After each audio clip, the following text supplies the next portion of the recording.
Hello, Chem 2 students. Mr. Keister here with you again today. This is the video for Thursday, October 29th, 2020, which is our scheduled 49th day of school for the fall semester. Always keep in mind, though, that the dates could change for a variety of reasons, but the lessons and the order that those lessons are presented will remain the same regardless. So let's take a look at the do-nows and see what our schedule is for today. No new papers to pick up today. We got started with bonding yesterday. We did ionic bonding. We're going to continue on with that today with covalent bonding. So your homework was to start the assignment from yesterday and determine the bonding type for all 14 problems on the assignment, and then go ahead and do the drawing and Lewis structures for all of the ionic compounds. After today's lesson, you'll be able to finish that assignment as homework for tomorrow, and I will be collecting it tomorrow for a grade. Make sure that you have done each problem completely, showing all the work that was asked for, which I demonstrated on the board yesterday quite completely and thoroughly. So I hope you followed my lead. Because I'm going to require that you show all of that on your homework assignment, as well as upcoming assignments, review, test, etc. Also included in this unit is the memorization of the names and formulas of the 24 polyatomic ions. So you have had the list now for a while, and today is our practice quiz. We will be having our first quiz tomorrow, the first one that counts anyway. So I hope you made flashcards, use Quizlet, or whatever method you need to memorize them, but they must be memorized. So tomorrow starts the real thing. I'll throw out the lowest of the 3 quizzes and average the other 2 for your final grade. There'll be a practice quiz the last few minutes of class today. Hopefully you will then see that you are either ready or how much you need to do tonight in order to be ready tomorrow. So, having said that, let's get to today's lesson in covalent bonding. So, covalent bonding is a bond that is formed from the sharing of one or more electrons, one or more pairs of electrons, that is, between 2 nonmetals or between a nonmetal and hydrogen. All right, let's talk about hydrogen. I've told you that even though hydrogen is in group 1A, it is not an alkali metal. All right, it most certainly is not. And one of the proofs of the pudding is our electronegativity chart right here. If you look at the electronegativities of not just the 1A metals, but all the metals in general, they are pretty small. They're down in the 1 or less range. And if you take a look at hydrogen up here, it is 2.20, which lines up with all the nonmetals much more closely than it does the metals. So hydrogen only has 1 electron. I mean, it does have 1 valence electron like 1A does. That's why it's there. But it only has 1 electron, and it only needs 1 more electron to complete its 1s orbital. And based on its electronegativity, what hydrogen normally does is share that electron with another nonmetal. All right, so remember, we're dealing with covalent bonding mainly now in regards to hydrogen. All right, and along with all the other nonmetals, of course. Sorry about that interruption.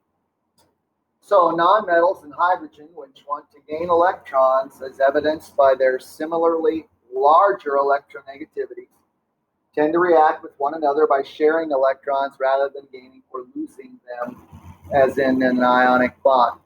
All right? So the difference in electronegativities between nonmetals or between nonmetals and hydrogen is less than 1.67. So atoms of the nonmetals in groups 4A through 7A and also hydrogen are prone to forming covalent bonds with one another as their electronegativities are all fairly high. They still want to form a stable noble gas electron configuration, which is an octet of 8 electrons, 8 valence electrons, that is, except for hydrogen, which wants to have 2 electrons instead of 8, since it only has a 1s orbital to fill. When 2 or more nonmetallic atoms bond covalently from the sharing of electrons, the resulting compound is now called a molecule for short, or a molecular compound. So ionic bonding yields to the formation of ionic compounds.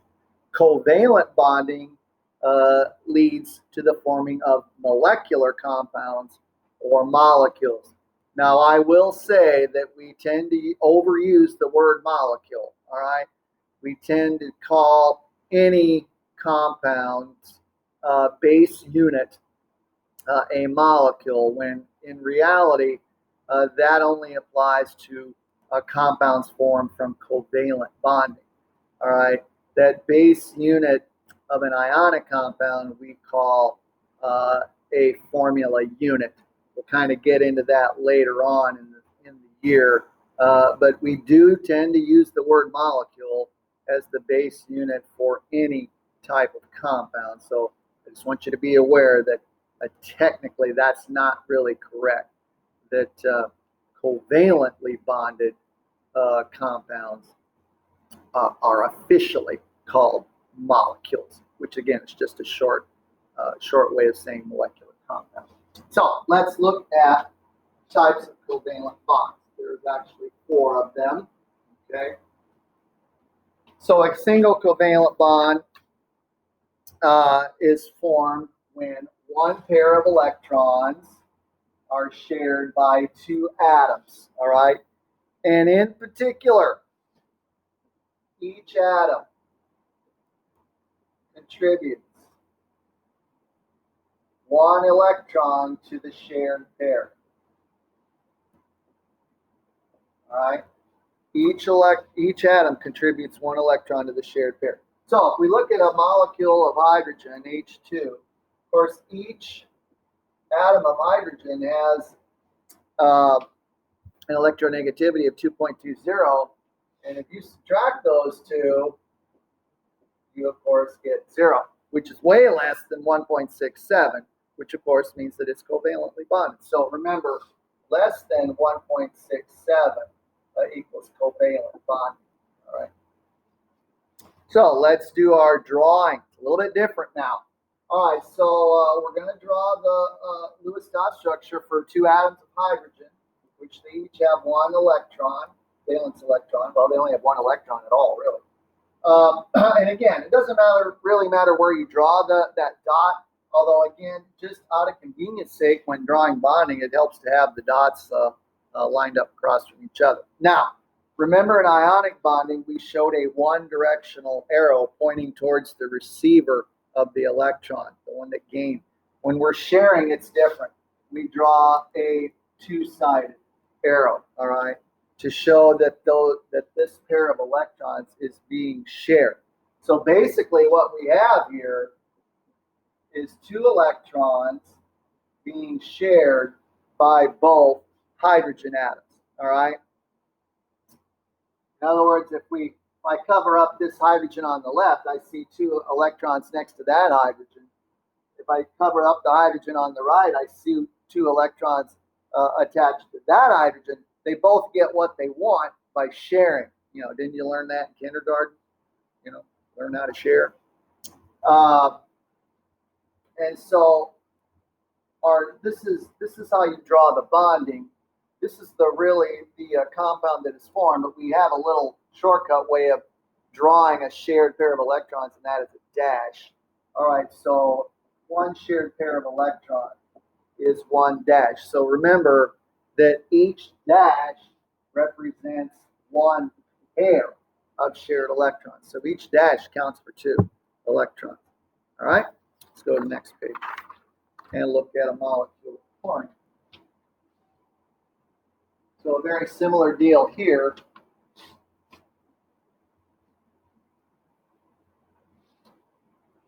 Chlorine's electronegativity is 3.16, and in a molecule of chlorine, or Cl2, there are 2 atoms of chlorine, each with the same electronegativity. So again, when you subtract those 2, you get 0. So chlorine has 7 valence electrons, so 3 pairs in a single. Same with the other one. And again, I'm just going to line up the singles across from each other. It makes for a little easier drawing. They're going to share that pair of electrons, so we draw a double-sided arrow between them. And then our Lewis structure or structural formula would be Cl dash Cl. But we still have 3 pairs of electrons around each chlorine. All right, don't forget those. They're still there. They're still important. So again, if I cover up the left chlorine, I've got 2, 4, 6, and that dash is 2 more. 8 valence electrons around that chlorine. Same for that one. They both achieve their octet by sharing that pair of electrons. All right. So let's go to the next one, NH3. That its common name is ammonia. All right. N is 3.04 and H is 2.20. Notice I'm just writing it once. All right, I'm not taking 2.20 times 3. I just write it one time because the bond is going to be between a nitrogen and a hydrogen. So only need to write it one time. So 3.04 minus 2.20 is 0.84, which is well under 1.67. All right, so that tells us that it's covalently bonded. Now, how do we draw this? So now look, here's how you do it. There are 4 atoms in here, in this molecule. One of them's got to be in the center. All right, how do you know which one it is? Well, here's how you know. Make a little note here. The atom with the most openings goes in the middle. And we call that the central atom. Make a note of that, all right? Very important. So, what do I mean by that? Well, nitrogen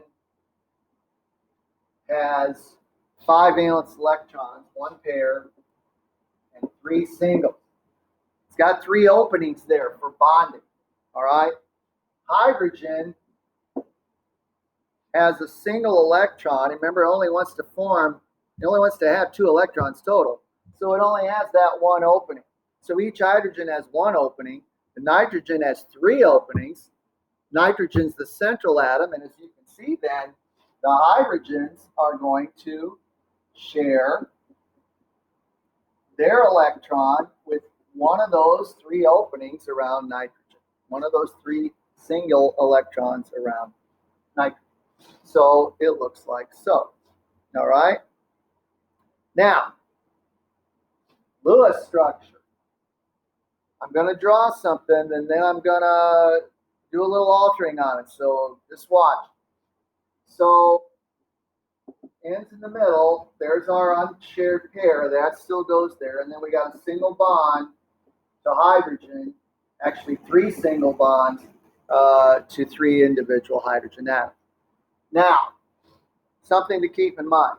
We're drawing this molecule on a flat board, all right? In reality, the molecule's not flat, all right? It's in 3 dimensions, all right? Remember, X, Y, and Z plane. And so there is a repelling force to each of these bonds is a shared pair of electrons. And remember, electrons have a negative charge, as does this unshared pair of electrons here. There is a repelling force between those, all right? And so let's see if I have it here. I do, actually. So what I want you to see is, now this is not NH3, but I want you to see here, so look closely, all right, that it's not flat, that it's going, that these bonds here, and we'll say this is an unshared pair of electrons here, they repel one another in 3 dimensions, not 2, as we're drawing it on the board, all right? And so as they push each other apart, you kind of get this pyramidal, triangular looking shape in 3 dimensions. It's kind of hard to draw that on a 2-dimensional piece of paper or 2-dimensional board. So about the best we can do this electron pushes these away, as we showed, and it pushes this away, this one away, but in another direction. Remember, we're in three dimensions, and so it basically looks like that. And if you look closely at that, you can kind of see the pyramid shape or the triangular pyramidal shape there, and that's what it technically looks like. It's kind of hard to draw it that way, but you certainly see it that way on a model. So just a little note here.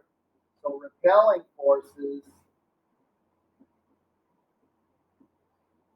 between bonds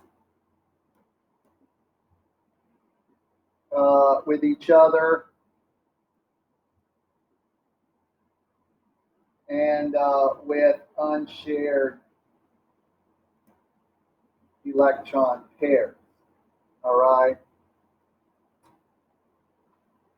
They push the molecule apart. So just like we have attractive and repelling forces in ionic Lewis structures, we have repelling forces in covalently bonded Lewis structures. Okay. All right.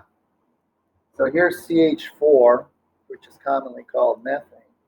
All right. So carbon, erase this here.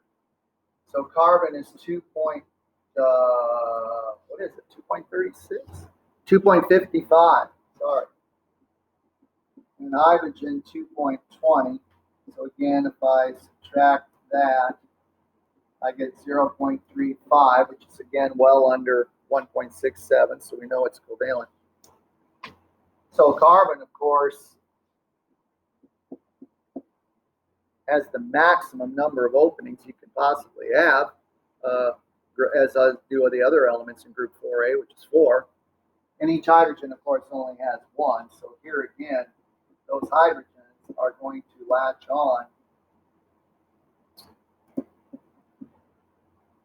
to each of those carbons. So we'll draw our arrows there. Remember, two-sided. And our Lewis structure then would look like so. So we have 4 single bonds in this molecule between the carbon and each of the 4 hydrogens.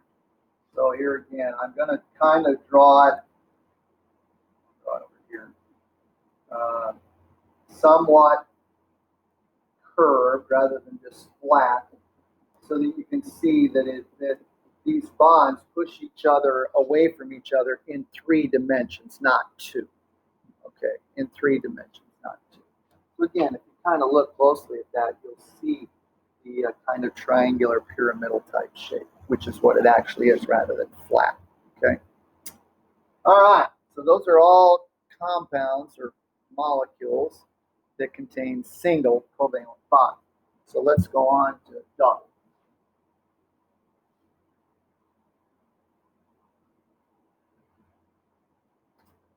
So a double covalent bond is where 2 pairs of electrons are shared by 2 atoms. And again, each atom contributes 1 electron to each shared pair. So just like single covalent bond, these are equal sharing. In other words, in a single covalent bond, I'll share 1, you share 1, and we'll share those together. In a double covalent bond, it's I'll share 2, and I'll share 2, and we'll share those 2 pairs together. All right? So in a molecule of oxygen, O2, each oxygen atom's electronegativity, of course, is the same, 3.44. When you subtract that, you get 0. So O is 2 pairs and 2 singles, 6 valence electrons. So is the other one. So again, I'm just going to try and line the singles up across from each other. Makes it a little easier to draw. Draw my 2 arrows now between the 2 sets of singles. And now what we have is double bond now. 2 pairs. of shared electrons. Each of them still has 2 unshared pairs, though. Can't forget those. Like so. All right. And so that would be a molecule of O2. Here again, if I cover up the O on the left, I have, remember, each dash is 2. 2, 4, 6, 8 electrons around that O, and same for the other one. Everybody gets their octet. Okay. CO2, carbon dioxide. All right, so C is 2.55, and oxygen, we just said, is 344. And the difference there is 0.89. Again, telling us that C and O are going to bond covalently. All right, so we have 3 atoms here. So, which one's going in the center? Well, the one with the most openings. Well, we just showed that oxygen has 2 openings. And a minute ago, we saw that carbon has 4. So again, carbon's going to go in the middle. 1, 2, 3, 4. Each oxygen is going to go on either side of it. And they have 6. And so I see 2 shared pairs there and 2 more shared pairs there. All right? And so what you end up with is O, double bond C, double bond O. Each O has 2 unshared pairs around it. Now we're drawing this in a straight line. Does that seem accurate to you? Well, it does me, because these bonds repel each other, and so if they're in a straight line, they're as far away from each other as they possibly could be. In other words, if I drew it like this,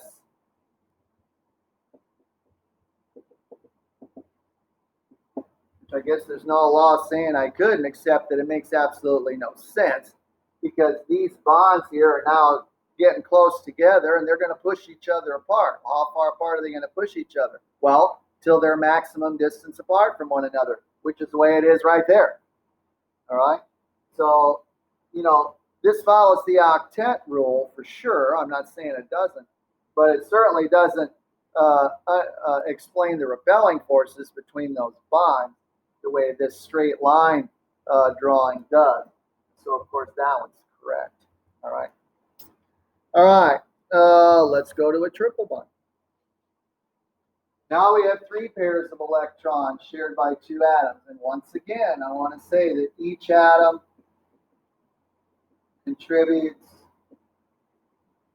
1 electron to each shared pair. I know you're getting tired of me probably saying that, but there's a very good reason I'm telling it, and that reason is coming up here very shortly. All right? So here's a molecule of N2, nitrogen gas. Each nitrogen atom is 3.04. And so the difference in electronegativity between those two, of course, is 0, showing that it's covalently bonded. So nitrogen has 5 valence electrons, so it's 1 pair and 3 singles. Again, I'm going to put the pairs on the opposite sides so that we can draw it a little easier. And as you can see, each end has 3 openings, and so that's where the 3 shared pairs occur. And since they're sharing 3 pairs of electrons, that's a triple bond.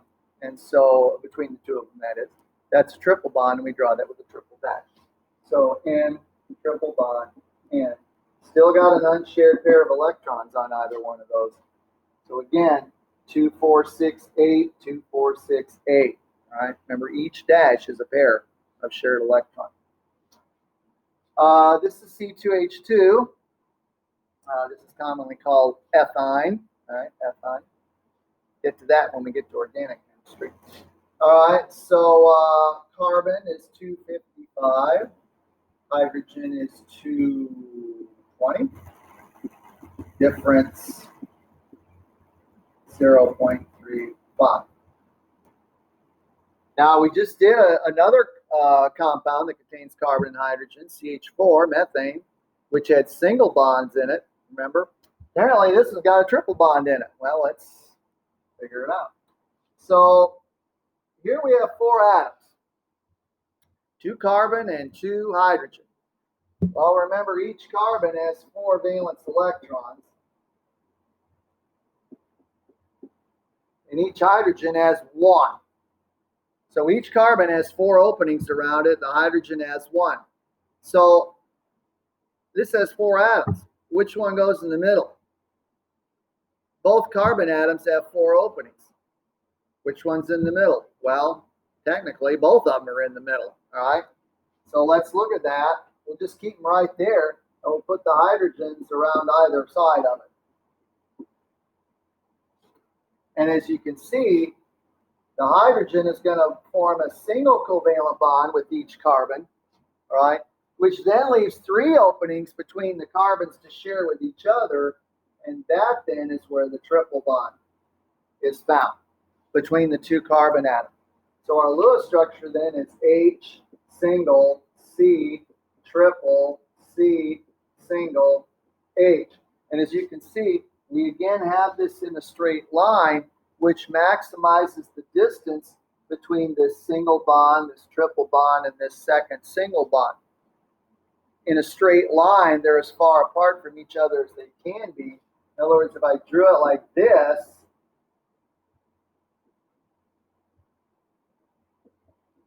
or anything similar to that, you're putting these bonds a whole lot closer together to each other, and they repel, so it's not going to happen.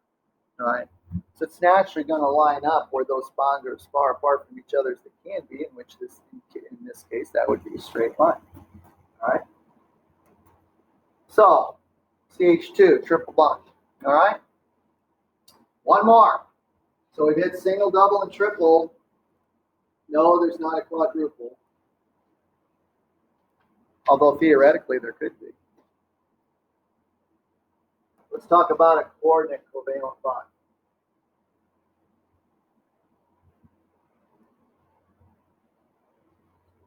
A coordinate covalent bond occurs when one atom contributes both bonding electrons in a single covalent bond. So a coordinate covalent bond is a special type of single covalent bond.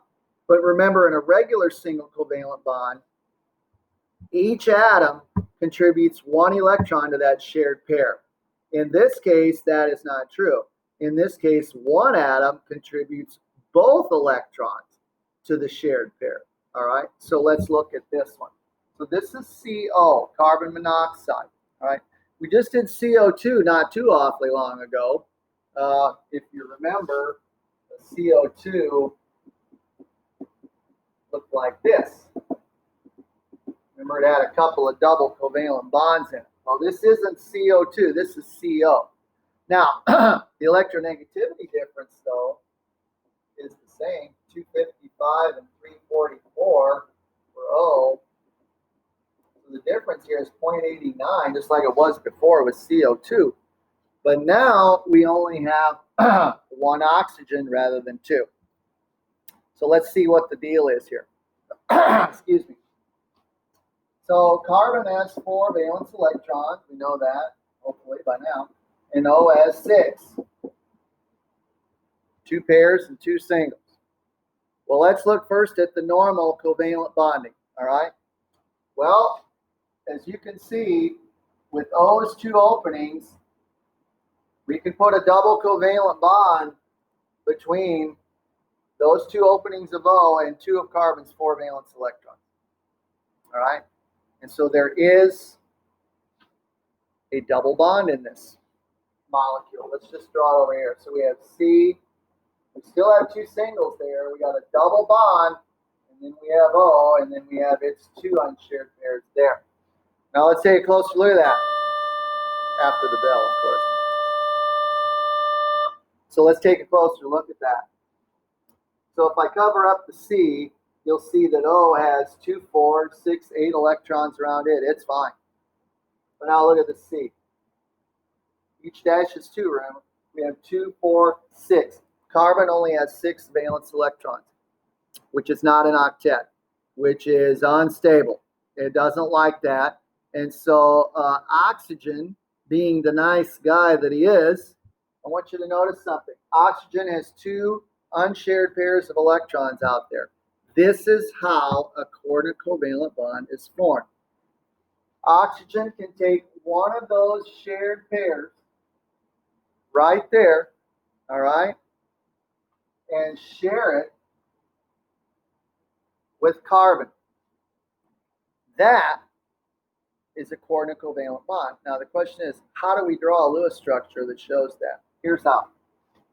I'll just do it right on here below it. So we still have C, our double bond still there, and our O, and we still have that one pair of unshared electrons. And C has 2 electrons as well. Now, this is a coordinate covalent bond. Remember, it's a type of single bond. These 2 electrons here became a coordinate covalent bond. So we're going to draw a dash, just like we would any other type of covalent bond. But now look, that looks like a triple bond, which it is not. So how do we distinguish that this is a coordinate covalent bond? Here's how you do it. We're going to draw an arrow on the end of it, pointing from O to C, showing that the 2 electrons shared for this coordinate covalent bond came from oxygen. All right? So look closely. Look closely. This bottom one here is a coordinate covalent bond. The other 2 is a double bond. Normal double covalent bonding. Now let's count the valence electrons.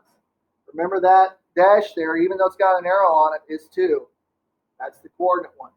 So O still has 2, 4, 6, 8 around it.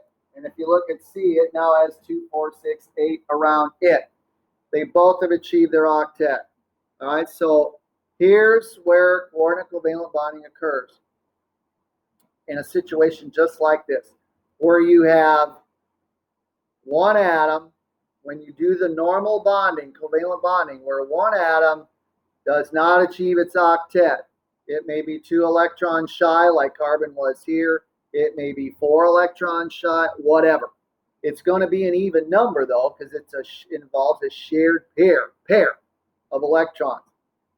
The other atom has to have unshared pairs available to provide or to give the other atom and share it with. And so in this case, that would be oxygen, has extra unshared pairs that it can take one of those unshared pairs and turn it into a coordinate covalent bond. This is the type of scenario where coordinate covalent bonding occurs. Does it occur all that often? No, it does not. But when it can, it will, so that every atom then achieves its octet. All right? Well, I think that is where we're going to stop for today. So on the assignment that you began yesterday, you should now be able to finish that by drawing the Lewis dot structures and the bonding for covalent bonding, and then draw the resulting Lewis structure for the resulting compounds. Make sure you are drawing them correctly.